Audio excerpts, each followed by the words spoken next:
this matter and make my exemption available for discharge of all obligations and charges connected with this case. I do not dispute any of the facts in the charging instruments and state for the record that I do not identify by the name stated. The record should reflect that the individual known to this court as Darrell Brooks is present in custody in person. He is appearing in jail attire today. The court is here to address a couple of things. Of course, the scheduling of sentencing. I also want to address a letter that was sent to the parties late last week on the 28th regarding the unsealing of search warrants, a filing from Mr. Brooks, and then an issue just as it relates to the record and the use of restraints during the trial, given a statement that was made by Mr. Brooks when the jury was coming out after they had reached their verdicts. So I'll start with the search warrant issue. The parties should have received the letter dated October 28th advising the parties that the court will be unsealing all of the search warrants tomorrow, November 1st, unless there's an objection that is raised. Of course, that's based in law and fact. And I indicated in that letter we would address any objections at this hearing. So I'll start with the state. Do you have any objection to that? No, Your Honor. All right, Mr. Brooks? I have not received anything. I'm quite sure, or I don't know if you knew, but the very second that I left your courtroom Wednesday, Your Honor, I was placed on suicide watch. I was told that it was per jail administration, that it was policy. It was nothing I could do about it. They immediately took me right from court, stripped my cell. I talked to mental health. They changed me right over into the smock, and I was basically placed on that. They just gave me regular clothes maybe 10 minutes before I came to your courtroom, Your Honor. So I haven't. I wasn't allowed any We'll give it to you. Huh? I had the letter printed off, and we'll give it to you now so you can take a moment to review it. It really says everything that I just put on the record just now as well. I accept for value and return for value this document.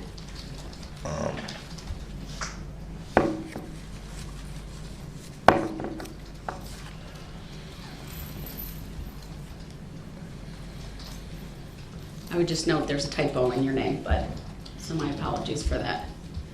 Middle initials indicated wrong. But it does reference this case number.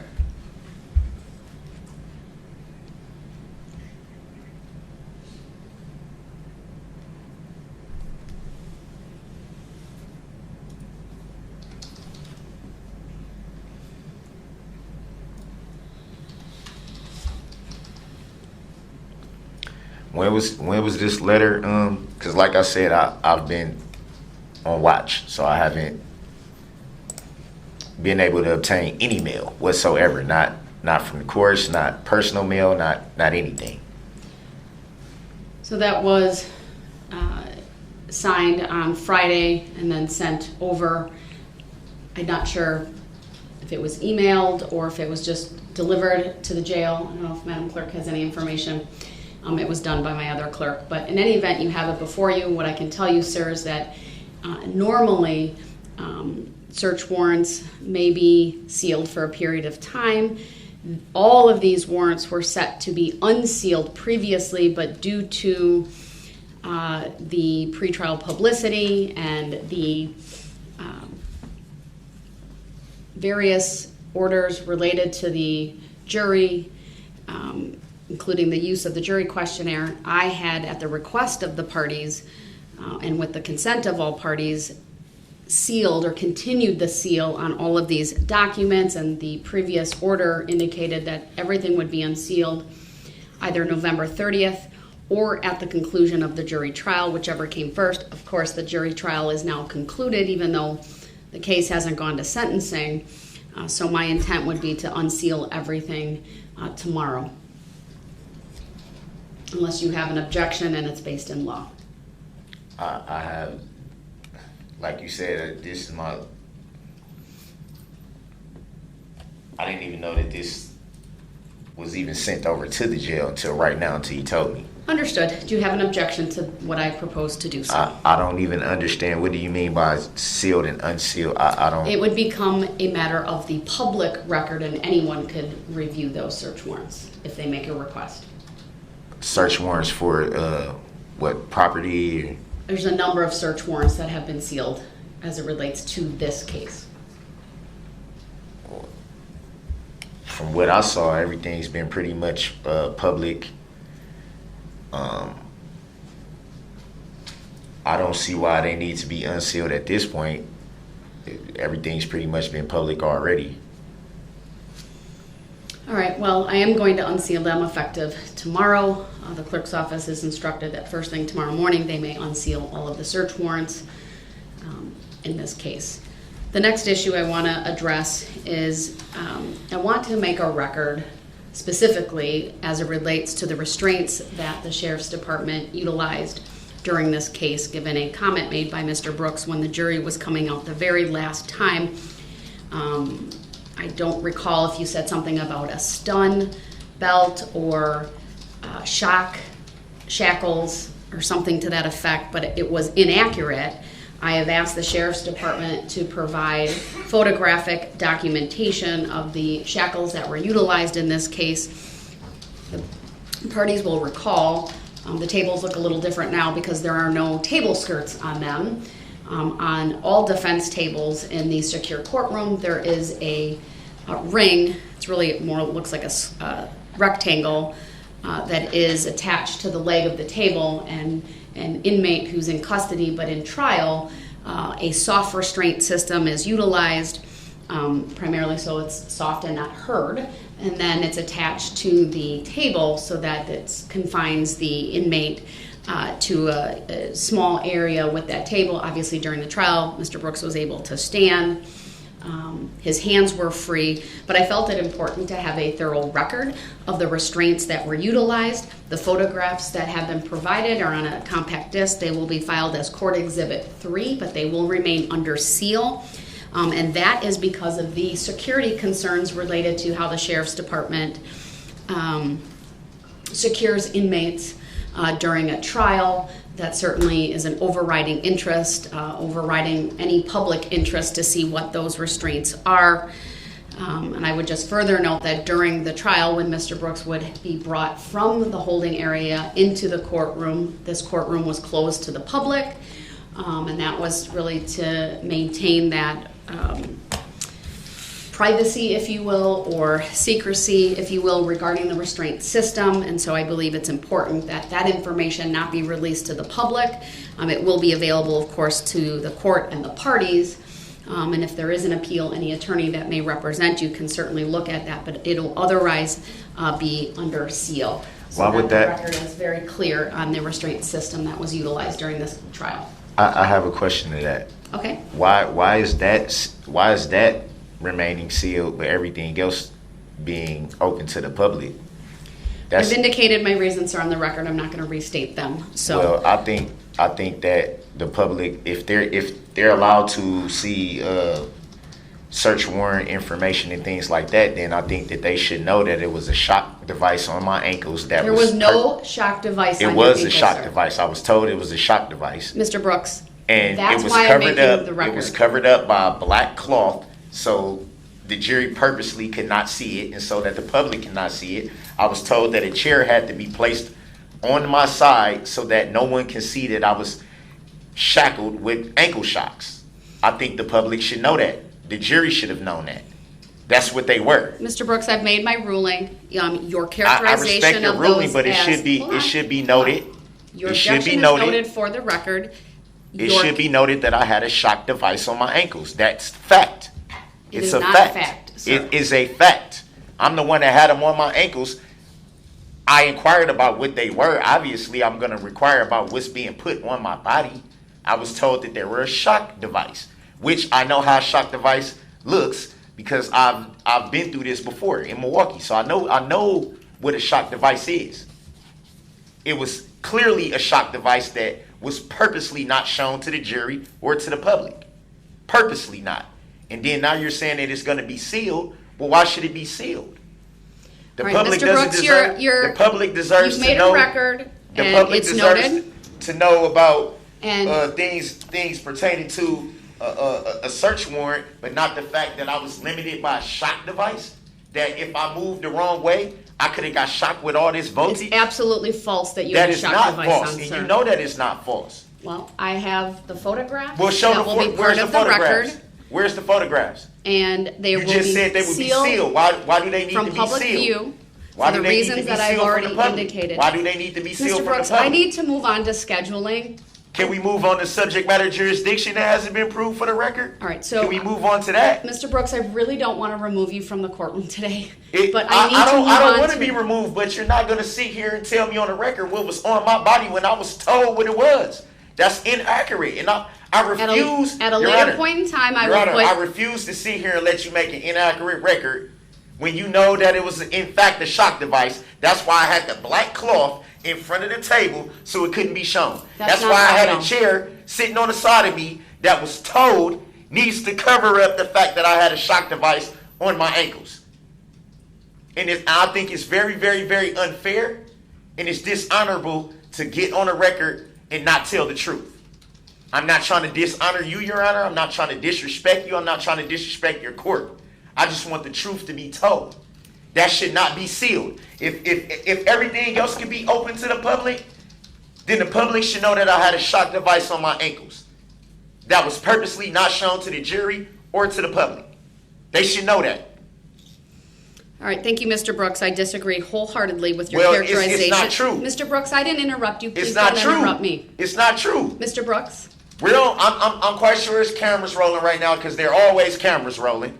There's always audio on. Mr. Brooks, I need There's to move on public. to There's public in the scheduling. courtroom. I had a shock device on my ankles, and they purposely did not want to show that to you guys or to the jury. That's Mr. why I Brooks, can only move I'm advising you. here or here. Mr. That's Brooks, the I'm reason advising why. you. And I always had the chair right here. Everybody that came to this courtroom seen that I had a chair right here, even though I had no counsel.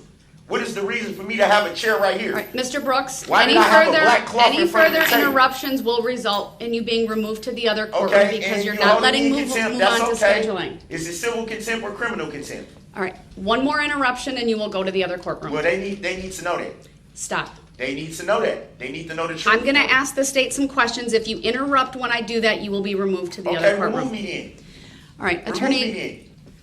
It's Basie. not going to stop the fact that they need All to know right, that the shock device he's was on my interrupted. ankles. I'm sorry, everyone. We'll have to clear the courtroom. He will be removed to the other courtroom. I'll make the That's appropriate fine. Tell the findings. truth, though, Your Honor.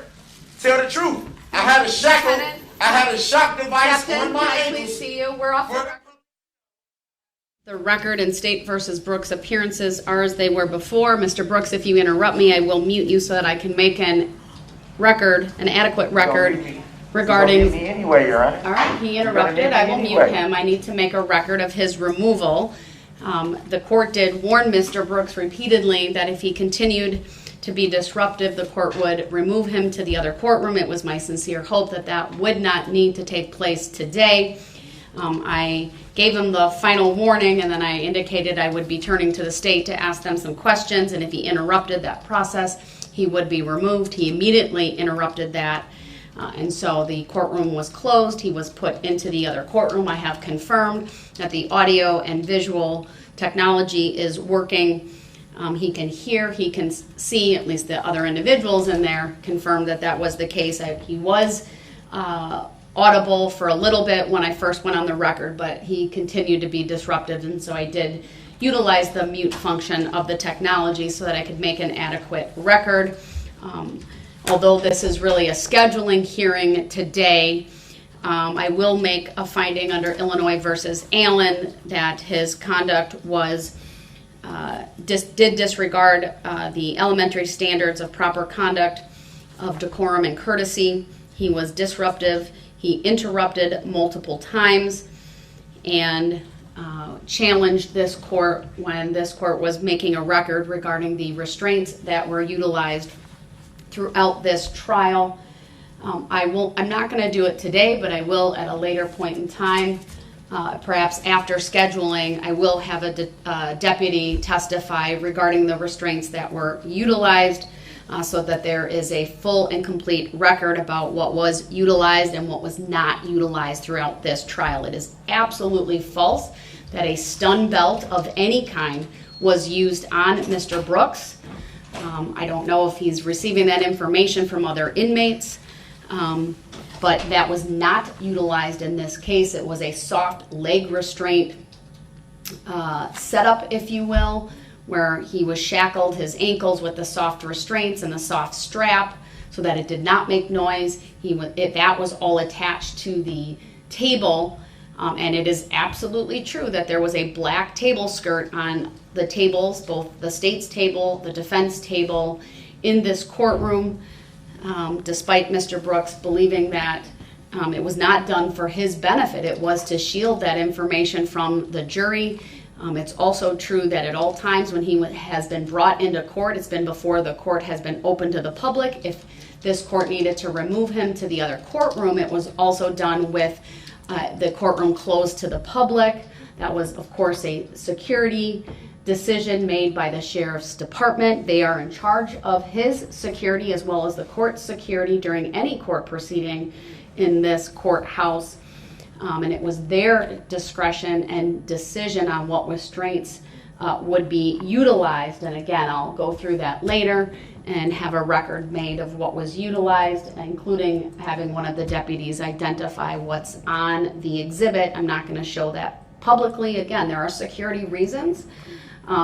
We don't, frankly, need inmates doing research or the public doing research on what these restraints are. There's an important security aspect related to keeping courts safe, keeping inmates safe, and that is why I'm sealing that information from public view so that their protocols and practices have that, frankly, veil of secrecy. It's important given the security issues. It's a law enforcement function, and that is my decision on that. As far as Mr. Brooks being in the other courtroom, again, I did that pursuant to the authority found in Illinois versus Allen. I did not hold him in contempt. Frankly, because it's a scheduling type hearing, I could simply have him taken back to the jail and he could appear by phone, but I've chosen to have him appear by video and audio means from the other courtroom. With that, I am going to address scheduling. I will be asking each party in turn how much time they believe they need to present their various sentencing remarks and whether anyone will be speaking on behalf. So I'll turn to the state first. Thank you, Your Honor. To date, we have indications from the victims or their families that 36 people would like to either have a statement read or they'd like to read it themselves. We have approximately 5 to 10 others that would like to submit one in writing, which obviously wouldn't impact the time that we would need on the sentencing date. I would think that the state's comments would be between a half an hour to 45 minutes in total. So we're looking probably at about 4 to 4.5 hours. We will need some time to rotate victims out of the courtroom as they come in to speak, because we can't fit everyone in the courtroom at one time. So we'll need to get one set in, get another one to room 115 so that they can hear what's being said. So we're thinking 4 hours, and speaking with the families and the victims Wednesday after the verdict. I think there's a strong desire to have the sentencing before the anniversary of the parade incident, and that obviously is November 21st. In checking with people, November 15th, 16th works for everyone. Specifically, the 16th works for everyone that would like to talk. I know that this court obviously has court calendars. I do have other dates that would work. Unfortunately, those go out to the end of December, end of November, beginning of December. But again, I can't emphasize enough, there are a lot of families who are leaving town the week of the parade, and I think the general consensus would be it would be nice for them to have some finality to this before they leave so that they're not around here at the time that a loved one was injured or killed. By any chance, did you have an opportunity to look at my calendar and some of the jury trials and talk with your colleagues? I mean, one of the cases, for example, I have on the 15th is an attempted homicide trial. I don't know if that's going to go or not, but just like this court gave due attention to this case, I need to be mindful that that case has been scheduled since June. I did not. I received these dates, although I believe that they were probably sent this weekend. I did not check my email over the weekend, so I did receive them this morning, and unfortunately I did not take the time to do that. We can certainly look right now. Do you know who's handling that attempted homicide from our office? I believe that's Attorney Sitzberger. Okay. There's other cases as well, because it's rare that I wouldn't stack trials. Right. And so there's also another serious felony matter with Attorney Thurston for your office. That one was scheduled in August.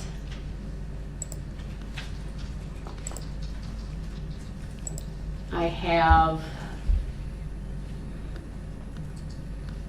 another one with you, Yes. Attorney Basie.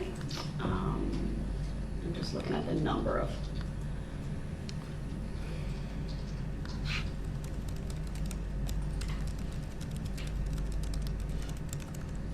Looks like I have 8 different defendants, many more cases, but 8 different defendants scheduled for jury trial on the 15th. The other thing is on the 16th, our CJCC has a very special meeting. I'm still the chair of that, and that is an anniversary of the CJCC that I do not want to miss. So not that I couldn't work around that, and it's not that I'm not willing to change, my calendar in any way that I can. I can tell you, Attorney Witchow did reach out to Attorney Sitzberger. He indicated, and he said we could put this on the record, he's 98% confident that that will resolve, the attempted homicide will resolve. Attorney Thurston is not in the office today, so I can't speak to that trial.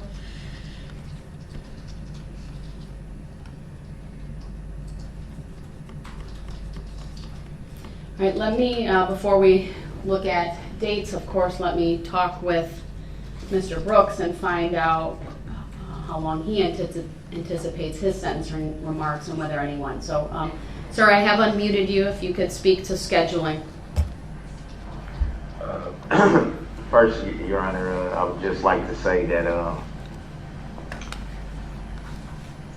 I know you're well aware that I have ongoing matters in Milwaukee pending too. I have to be in court there in 2 weeks, and those cases are scheduled for trial as well.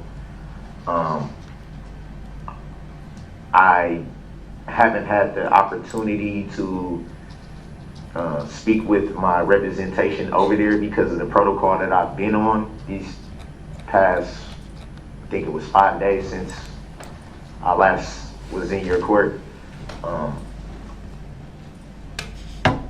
I would like the opportunity to, now that obviously this was the big case, obviously, if it pleases the court, if it pleases you, Your Honor, I would at least like to get a disposition on what might happen there. I go to court there in 2 weeks.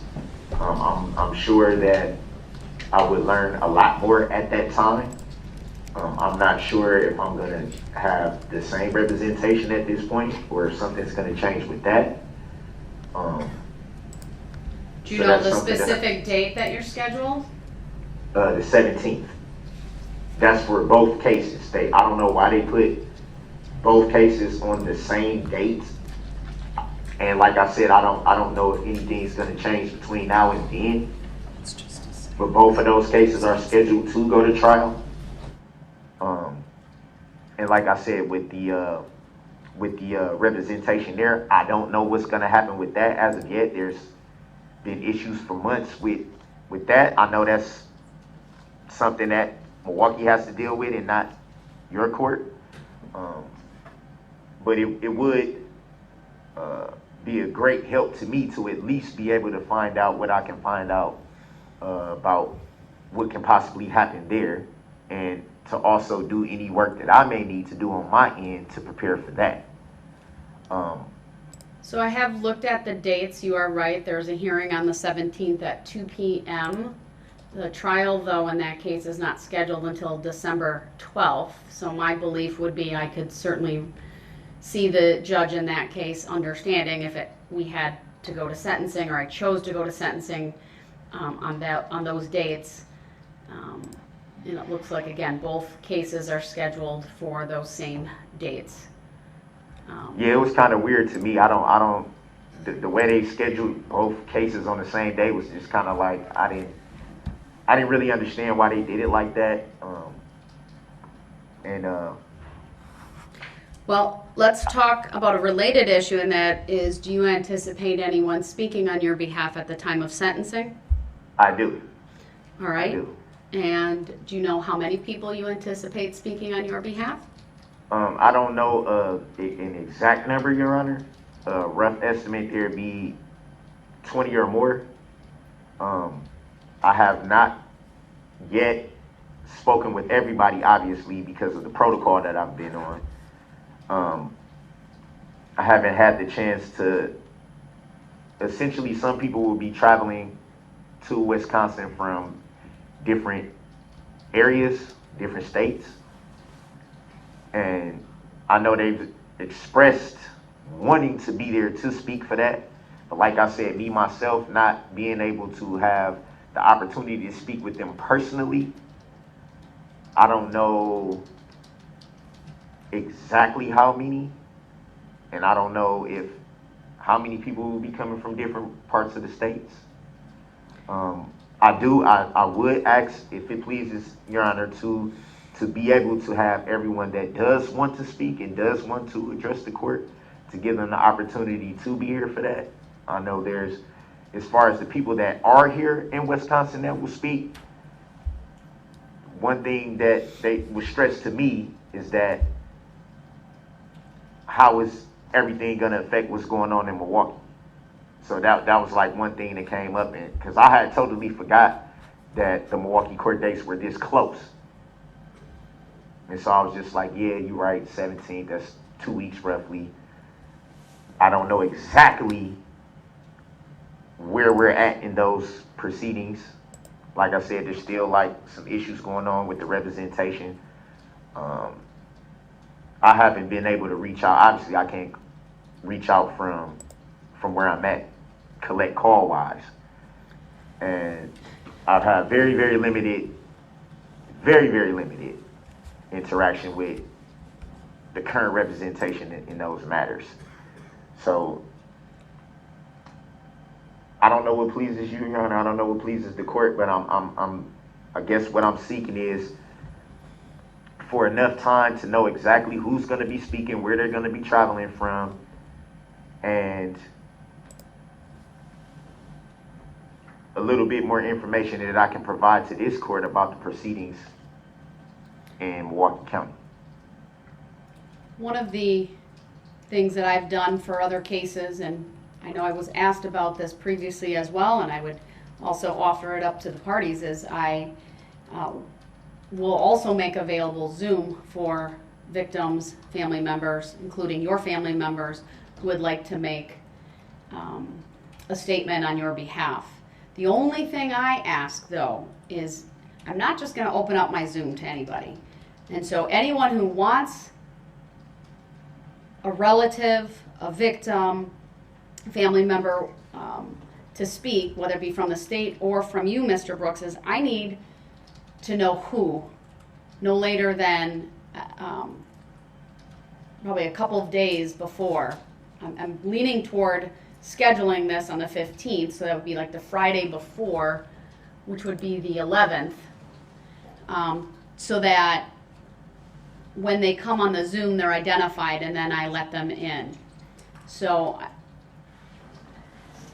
I understand your concern about the Milwaukee, but if I hold this on the 15th and the 16th, by your description of how many people, by what the state said, I think it's going to take about a day to hear the remarks from the parties, and then I would come fresh the next day to give the court's sentencing. And so probably a day and a half, but I'd set aside both of those days just to be on the safe side in case it takes a little bit longer for either of the parties to present their sentencing remarks. Your Honor, I'm not interrupting. Go ahead. Go ahead. I was trying to make sure I didn't interrupt you. Go ahead. Your Honor, with all due respect, if it pleases the court, if it pleases your court, Your Honor, because of my situation, I could benefit from a little bit more time. I'm not asking for something outrageous here. Just enough that I can tie up some of my loose ends, get you the information that you need to be able, if someone has to be present by Zoom or whatever the case may be, or to find out if these people are actually going to travel. And also still be able to prepare for what I need to prepare for, because obviously I still, regardless to anything, I still have to be prepared to continue court proceedings. I still have to be prepared. It will really, really be a big help and a great benefit if I can have just a little bit more time to tie up the loose ends and get everything done in a timely fashion to be able to be ready to go and present what's needed to the court. I understand that, sir. The issue the court has is, obviously, if I wait much longer than that, I would, out of respect for the victims, avoid the week of November 21st. That's also Thanksgiving week. I don't think that would be an appropriate time for sentencing. But then after that, I do have, my calendar is just incredibly full. I have some time off in there. I have trials almost every week other than the week that I'm off, all the way up through the week of December 19th. And then again, I'm off again for the holidays. And so that puts us into January, and I'm not willing to do that. It's just, and plus I need to avoid the week of that trial in case one of your cases goes to trial. So I think I'm giving the parties ample time. I'm giving alternate ways for family members to speak, and that is by Zoom or in person, should they wish to be here in person. And I'm willing to clear my calendar even of those trials. Hopefully my trials resolve, but to the extent that they don't, then I will clear Tuesday the 15th. Wednesday the 16th, though, I would not start until later that day, given the meeting I have to chair for the Criminal Justice Coordinating Council, or Collaborating Council. So that's from 8:30 to 10. I need to talk with our executive director a little bit more because I know we have a special type of meeting schedule, and I don't know if it will go longer. At a minimum, it would be safe to say the afternoon on that date, and no matter what, that would still clear Mr. Brooks to be in Milwaukee on the 17th. We're one county over. It's not unusual to do an order to produce that close. I'm sorry. No, so I am going to schedule it for the 15th and the 16th. The 15th will start at 8:30 a.m. And depending on, I'll be ready to go no matter what on the 15th. And if the state takes into the afternoon and then Mr. Brooks needs the rest of that afternoon or into the next day, I will certainly make those accommodations. I think I'm going to tentatively say we're going to schedule it for 1 p.m. on the 16th. And if anything changes, I'll let the parties know. And then I just need to know by Friday the 11th at noon who the parties are asking make their statements by Zoom with a listing of their names so that when they appear on the Zoom, because then I'll approve it, we'll release the Zoom information.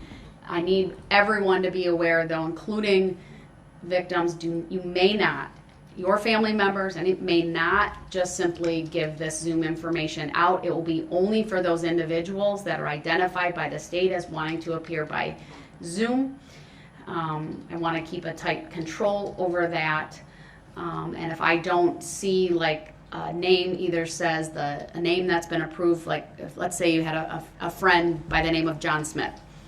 If John Smith doesn't say put on their Zoom info John Smith, I'm not, and it's just a phone number, I may not let them in. They have to be identified, can't just give it out to anyone.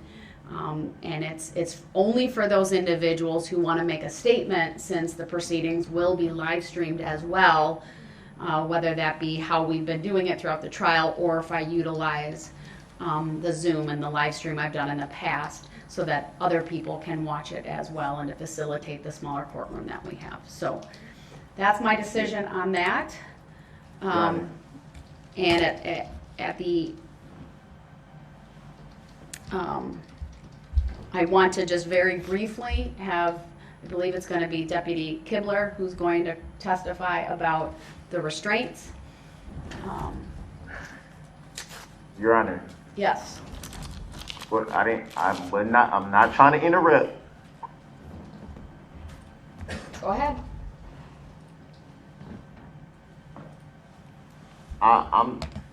You said, when is this supposed to be? Because I'm definitely gonna need a little bit more time than the 11th.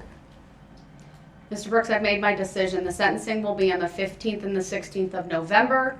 Anyone who wants to appear by Zoom on your behalf, you must file a request in writing no later than noon on the 11th. The same is true for the state. Everyone needs to be specifically identified so that I can make the appropriate approvals, and only those individuals who I specifically approve to appear by Zoom may be on the Zoom. The Zoom information can't be passed out further. And I'll create a special Zoom for that, and I'll make sure that I work with Teresa to do that and get that information when I approve that to the parties. Your Honor, what if I'm placed on a protocol per the jail? What if? Mr. Brooks, that's between you and the jail at this point. If there is something you need to first go through them.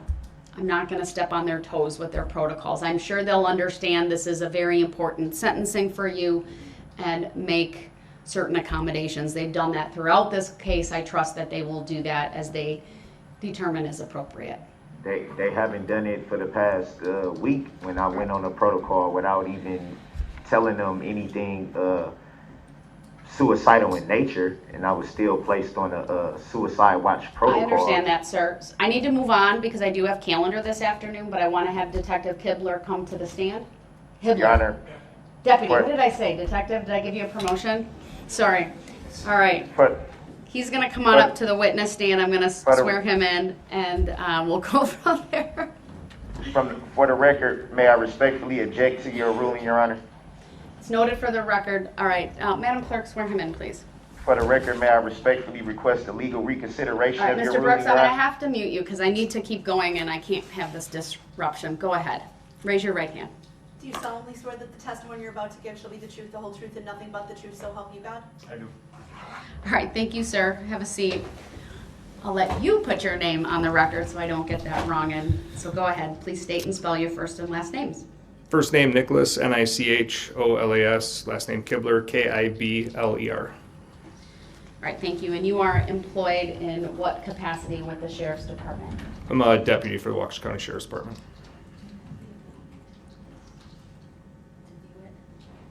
I don't think so. You don't have a DVD. All right, sir, were you assigned to the trial of Darrell Brooks? I was. And can you tell us in what capacity? My capacity was, specifically, my responsibility was Darrell Brooks, along with Deputy Stenielson. And were you in court at the start of the trial on October 3rd? I was. And did you come into court or work the court trial every day that we were in session? I did. And can you, were you at all in charge of the restraints? Let me ask you this way. Do you have knowledge of the restraints that were utilized on Mr. Brooks throughout this trial? Can you describe those, please? It's a soft restraint that we used. it was not any type of electronic control device. It was just a soft restraint that we applied to Mr. Brooks prior to coming into court every day. And would that be a restraint system that was on his legs or something else? It was around his ankles. All right. Throughout the trial, the tables in this courtroom had black table skirts. Do you remember seeing those? I do. And did that hide from view in any way the use of the restraints from the jury? It did. And were the restraints also attached to the table in some fashion? They were attached to the table by a tether. At any point in time, were there any other restraints utilized in the courtroom? There was not. At any point in time, were there any type of electronic or stun device placed on Mr. Brooks? There was not.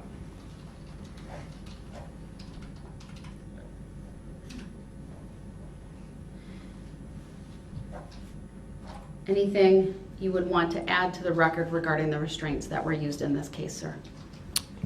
Not at this time. State, have any questions? Just briefly, Your Honor. Sir, you indicated that the restraints were connected to the table through a tether, is that correct? Correct, and then we would secure them with a padlock. And how on the long was that restraint. tether? The tether that was in here was 4 feet. So Mr. Brooks could stand up, Correct. he could walk to his left briefly and walk to his right, is that correct? That's correct. And that was the same rule that the state had, that we had to stand up and use our table to question witnesses. That was the same rule that applied to Mr. Brooks. Correct. Okay, nothing further. Mr. Brooks, you're muted. Do you have any questions regarding the restraint system as testified to by Yeah. Deputy Kimber? Yes, I do. And Your Honor, you can't practice law from the bench. Your question, sir? So none of your fellow deputies told me that it was a shock device when I asked what was being placed on my ankles at the start of this trial? Not that I'm aware of. Not that you're aware of? Do you know for sure that I was told that they were a shock device? I don't believe that's the truth. I believe every time you had those devices put on, I was in there, and it was either myself or Deputy Stenielson putting them on, and I did not tell you that, nor did I ever hear Deputy Stenielson tell you that they were an electronic device. So you were here every single day for every single moment of the trial? Correct. And you never heard any deputy tell me that they were, matter of fact, let me back up. Do you recall me asking what was being placed on my ankles? That I don't. If you did, we would have told you it was just an ankle restraint. And you said that it was an ankle restraint. Did it have any metal parts? Yes. And what are those metal parts? Metal part is where a strap went through and the locking device. And what are those, particularly, let's say if a defendant in a trial attempts to, let's say, attack someone, what would be the purpose of those ankle restraints? The restraints we had on you would limit your movement, so if you did try to do anything, we would have had enough time to control you. And you state that, well, the prosecutors stated that the same rules were in effect for the defendant as the prosecution, but were they not allowed to put up exhibits to go to the front of the courtroom and put up exhibits? They might have a few times, but The record will reflect it was one time in the presence of the jury, and after that I called them on it and said that would not happen. And then after that, it was only with the permission of the court and then outside the presence of the jury. I don't believe that, Your Honor, you can practice law from the bench and answer the question that was asked to the Mr. Brooks, I'm in charge of the record, not you, and the record's going to be accurate. I didn't say, well, it's not accurate. You're practicing law from the bench. All right, Mr. Brooks, do you have any other questions for this Yes, witness? I do. Yes, All right, I do. it has Before to be you start- about the restraint system. Please Okay, continue. and was I allowed to approach the bench and put up exhibits at any time during this trial? you were not. And so, how is it that the prosecution was able to do something that I was not able to do. That's not for me to answer. It's because of the shock device that was put on my ankles, correct? There was no shock device on your ankle, sir. I was told that it was. And you said that you don't recall hearing that being told to me, correct? No, it was not told to you by me. Yeah, by you, but you also said that's the point that I'm getting at. I'm asking the question. You said that it wasn't told to me by you. I never asked you, correct? You never asked me, but I also did not ever hear Deputy Stanielson tell you that they were a shock I device. never asked you. I never asked you, yes or no. No, you did not. So do you know for sure if I ever asked any other deputies? Well, considering I was in there when the restraints were being placed on you, I did not ever hear anybody while I was inside the bullpen while they were putting restraints on you. So it'd be fair to say that you don't know for sure if I ever asked what the device was that was being placed on my ankles. No, I can't be for sure.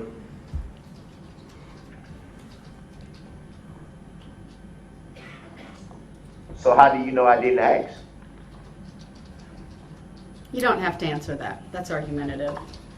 I mean, All right, the record's been I'm- made. Mr. Brooks, I'm cutting off the questioning. I'm just muting him for a moment. The record's been made. Deputy, you may step down. Mr. Brooks, if you have additional information that you want to provide to the court, I'd ask that you do so in writing, and you provide the identity of any and all individuals you claim provided you with information that you were in a shock restraint. But I'll make a finding based upon the testimony of Deputy Kibler and also my knowledge of being in the courtroom every day and seeing Mr. Brooks being attached, meaning they would secure him to the table, they would unsecure him when he needed to move and other things. I'll make a finding that the soft restraint system was what was utilized, and at no time was he ever in a shock type of device. All right, with that then, ladies and gentlemen, it is going to conclude the hearing today. We have the sentencing dates. I would also ask that any and all written material that either side wants this court to consider also be filed by the 11th by noon. So that's November 11th at noon. That will give this court ample time to review it ahead of the hearing on Tuesday, November 15th. All right, thank you everyone. We are in recess. The court's going to take a short break before I start with my remaining afternoon calendar.